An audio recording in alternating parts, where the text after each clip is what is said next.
So investment is equal to 45,000. So let number of shares be n.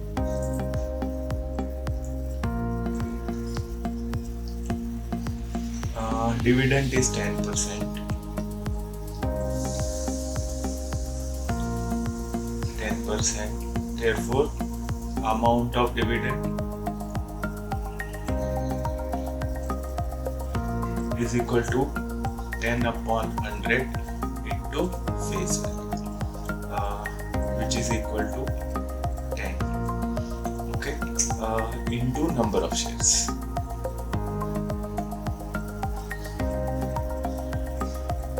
Now ये दिया है 3600, so 10n is 3000. 10n is equal to 3000, so n is equal to 300. तो मेरी market value हो जाएगी investment upon number of shares is equal to 45,000 upon 300, which is equal to 150 shares.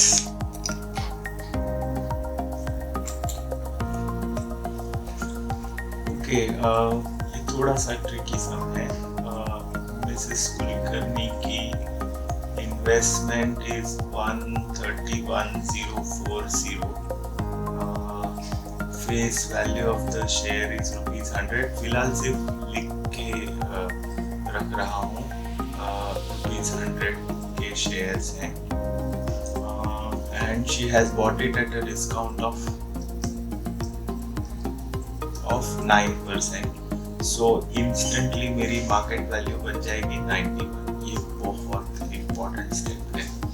Okay, now उसने cell किया तो the first cell is उसने 72,000 के shares बेचे. सो 72,000 के शेयर्स बेचे जो उसने 91 में खरीदे थे, लेकिन उसने 10% प्रीमियम में बेचे, तो 110. She sold it at 10% premium is my selling price. SP1 is 10% premium. Okay, तो इसको कैलसी पे वर्कआउट करेंगे तो वैल्यू आएगी 87,032.96. At least that is the value which I got. तो ये है. और उसकी जो सेल 2 है, it happens at a cost of 131,040 minus 7,200 rest of the money. Okay, लेकिन ये happens at a discount of 95 and ये 91 पे उसका ये है. So again which I did here कि मेरी जो SP2 है, you can choose to write this step. SP2 is 5% discount. 5% discount पे है. सो ये इसका कैलसी वर्क करेंगे तो this should come as a value of 61635.16. Total sales would become 148,668.12. जो पॉइंट ये सेकंड सेल है और ये फर्स्ट सेल है. So therefore gain is equal to 148,668.12 minus 131,040, which should come to 17628. ये उसका प्रॉफिट है. ओके, इधर लिख सकते हो SP greater than CP, therefore gain.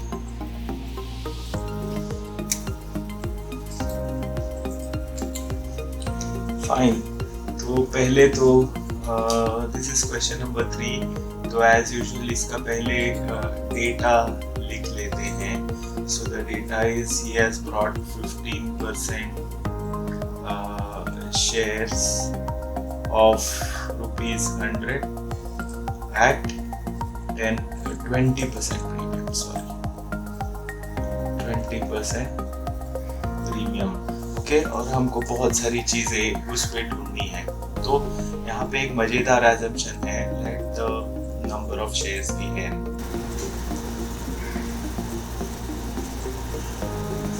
Okay, अगर नंबर ऑफ शेयर्स n है तो उसका अमाउंट ऑफ डिविडेंड बन जाएगा,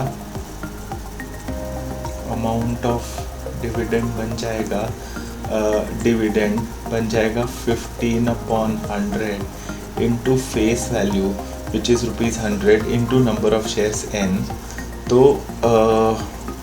15n, और इसका अर्निंग्स पर शेयर इंस्टेंटली मिलेगा। Earnings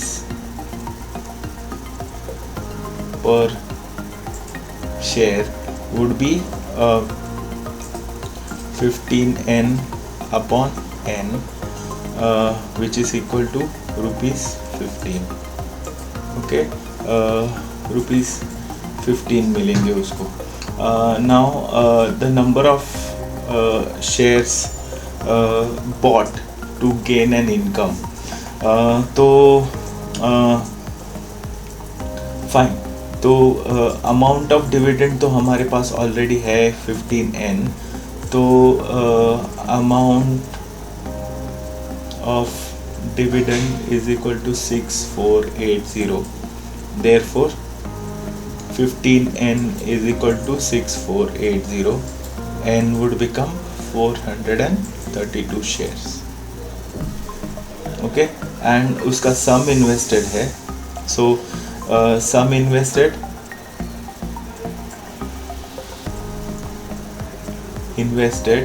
would be number of shares into market value। So 432 shares into market value 120।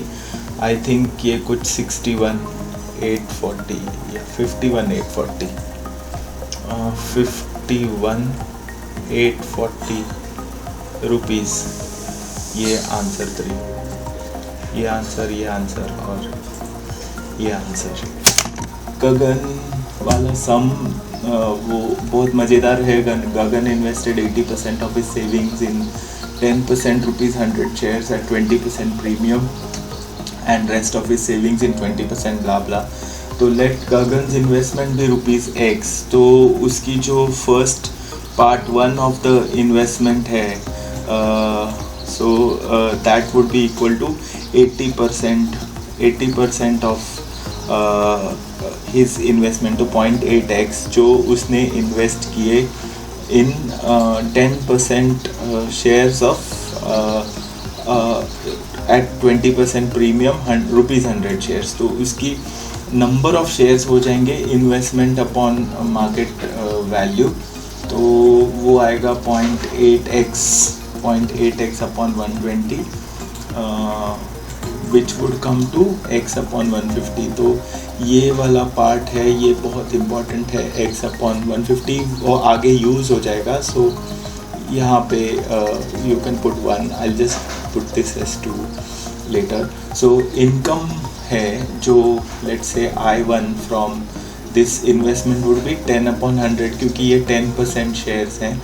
So 10/100 into face value into number of shares, तो ये आएगा x/15 जो 2 है। उसकी जो second rest of the investment है type 2 वो 20% है, तो वो 0.2x है जो उसने 20% ₹50 शेयर्स है 20% डिस्काउंट मेक किया। तो उसकी इन्वेस्टमेंट है 0.2 अपॉन उसकी मार्केट वैल्यू 80। तो मेरे N2 हो जाएगी x/400। ये नंबर्स पूरे चेंज करने पड़ेंगे। उसकी नाउ इनकम जिसको हम लोग I2 पकड़ सकते हैं, I2 is D% upon 100 into FV into number of shares, okay, face value. तो 20 upon 100 into 100 x upon 400 x upon 20 जो 2 and 3 है. So total income is add 2 and 3, okay. तो x upon 15 plus x upon 20 LCM 60, 4x plus 3x is 7x upon 60, okay. तो ये तो 7x upon 60 तो 5600 दिया हुआ है, तो माई x वुड बिकम 48,000 जो मेरा आंसर 1.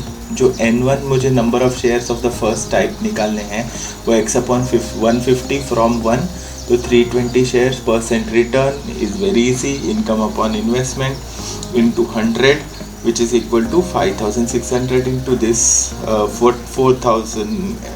48,000 into 100, तो 11.23% और 11.67%. तो number of shares purchased by Aishwarya n is equal to 496. उसने बाय किए हैं फेस वैल्यू ₹100 के shares at market value 132. Okay, find the investment made by her. So investment is easy peasy. It is n into market value. तो multiplication practice है 496 into 132. Okay, whatever that thing comes to, calculator पे करके मैं बता देता हूँ.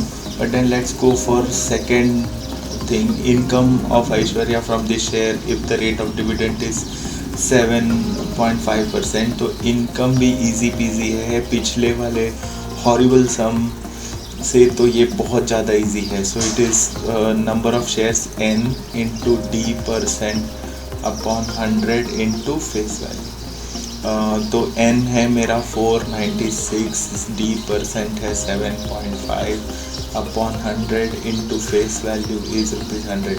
तो as usual 100 cancel होता है.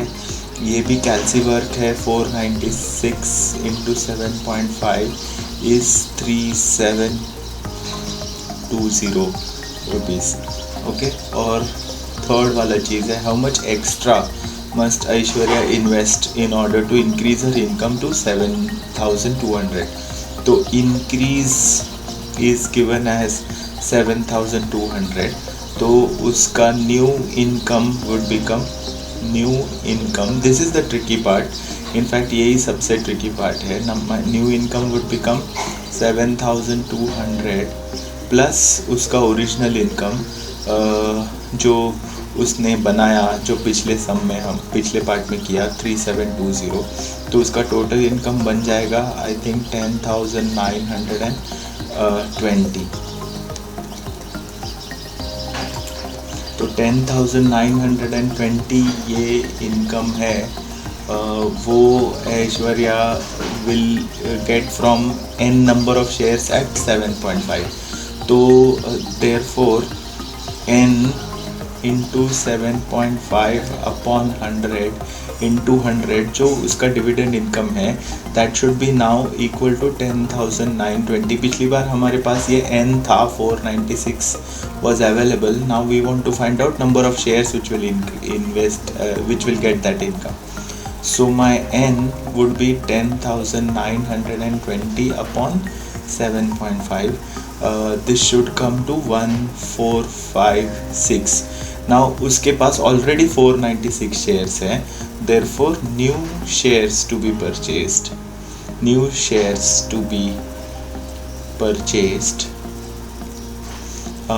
are